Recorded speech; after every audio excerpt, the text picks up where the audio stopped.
Ang mabuting balita ng Panginoon ayon kay San Mateo. Papuri sa iyo, Panginoon.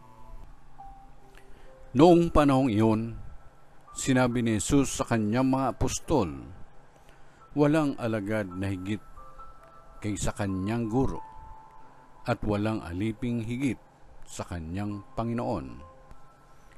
Masiyahan ang alagad na matulad sa kanyang guro, at ang alipin na matulad sa kanyang Panginoon. Kung ang puno ng sambahayan ay tinawag nilang Beelzebul, lalo na nilang aalimurahin ang kanyang mga kasambahay. Kaya huwag kayong matakot sa kanila. Walang natatago na di malalantad o nalilihim na di mabubunyag. Ang sinasabi ko sa inyo sa dilim, ulitin ninyo sa liwanag, at ang ibinulong sa inyo ay inyong ipagsigawan. Huwag ninyong katakutan ang pumapatay ng katawan, ngunit hindi nakapapatay ng kaluluwa.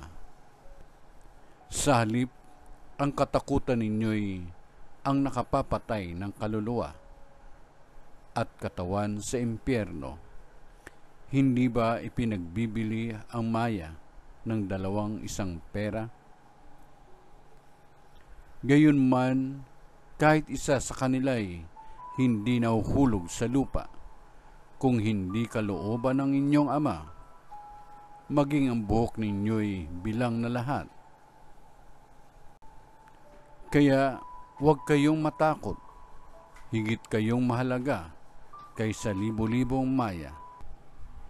Ang sino mang kumilala sa akin sa harapan ng mga tao, ay kikilanlin ko rin naman sa harapan ng aking Amang nasa langit. Ngunit ang magtatwa sa akin sa harapan ng mga tao, ay itatatwa ko rin naman sa harapan ng aking Amang nasa langit. Ang mabuting balita ng Panginoon. Pinupuri ka namin, Panginoong Jesucristo.